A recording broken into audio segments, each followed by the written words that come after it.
अब जरा आपको लिए चलते हैं दिल्ली, जहां सरकार का चेहरा बदला है।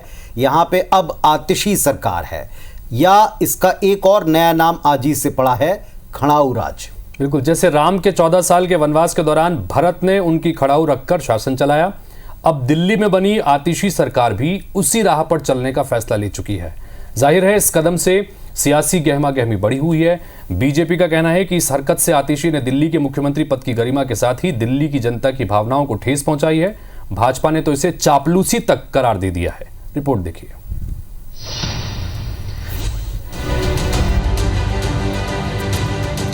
ये तो रही रामायण काल की बात, जब भरत ने श्री राम के प्रति अपने भ्रातृत्व प्रेम और शासन पर उनका अधिकार सुनिश्चित करने के लिए सिंहासन पर उनकी खड़ाऊ को रखकर अपना राजपाट चलाया था। प्रतीकात्मक संदेश यही था कि राजा भले भरत को मनोनीत किया गया है, लेकिन उसके वास्तविक अधिकारी श्री राम ही हैं। ये तो खैर राजतंत्र काल की बात थी। भरत के देश भारत में एक बार फिर उसी खड़ाऊ राज की वापसी हुई है। इस लोकतांत्रिक राजतंत्र में भरत की भूमिका निभाई है दिल्ली की नव मनोनीत मुख्यमंत्री आतिशी ने, और राजा राम बने हैं अरविंद केजरीवाल।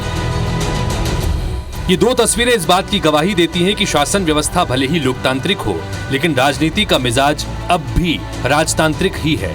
तब श्री राम को वन यात्रा पर जाना पड़ा था और अब केजरीवाल को जेल यात्रा पर। तब श्री राम को अपनी सौतेली मां कैकेयी की जिद के चलते राजमहल त्यागना पड़ा था, और अब कथित शराब घोटाले के चलते केजरीवाल को अपना शीश महल त्यागना पड़ रहा है। तब श्री राम की सत्ता उनकी खड़ाऊ के प्रतीक के तौर पर कुर्सी पर विराजमान थी, और अब केजरीवाल की सत्ता उनकी खाली कुर्सी के तौर पर विद्यमान है।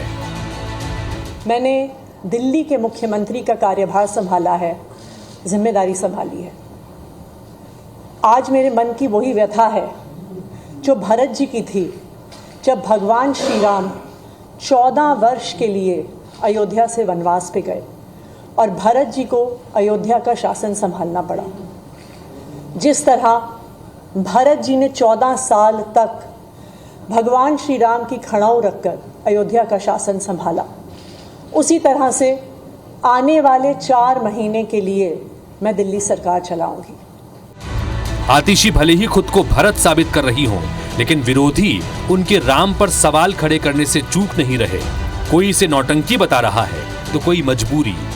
भ्रष्टाचार, बेईमानी में जो आदमी जेल गया हो, जिसको निर्देश हुआ हो माननीय न्यायालय से कि आप किसी फाइल पे साइन नहीं करेंगे, कुर्सी पर नहीं बैठेंगे, सचिवालय नहीं जाएंगे, क्या मूर्ख बनाने का प्रयास कर रहे हो आप? और अगर कोई इमोशनल कार्ड खेलना चाहते हैं तो दिल्ली की जनता सब जानती है, आपके पूरे चरित्र से वो परिचित हो चुकी।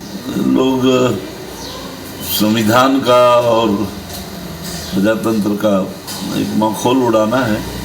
आप एक नहीं 10 कुर्सी रख लो, उसका कोई संवैधानिक महत्व तो है नहीं। संवैधानिक रूप से तो मुख्यमंत्री कुर्सी एक ही है और एक ही होनी चाहिए। आप उनको सम्मान दे सकते हैं। सम्मान देने के लिए कोई जरूरी थोड़ी ना कि मुख्यमंत्री का एक कुर्सी, तो क्या कुर्सी के 2 टुकड़े करके एक कुर्सी में दोनों थोड़ी ना बैठ जाएंगे। ये जो है संवैधानिक नहीं है ये चीज़ें, और न संवैधानिक इसको कोई मान्यता मिलेगी। आपका सम्मान है, आप सम्मान देना कहीं भी बैठा लो आप। कुल मिलाकर भारत में अब भले ही लोकतंत्र स्थापित हो गया, लेकिन उसका चरित्र मूलतः राजतांत्रिक ही है। ये लोकतांत्रिक राजतंत्र नहीं तो और क्या है, जहां पार्टियों के अध्यक्ष से लेकर संवैधानिक पदों तक की नियुक्ति में मनोनयनवाद हावी है। इस मनोनयनवाद को आप सर्वसम्मति से लिया गया लोकतांत्रिक फैसला माने, या फिर राजनीति का राजतांत्रिक स्वरूप, आपकी मर्जी। Bureau report, IBC 24।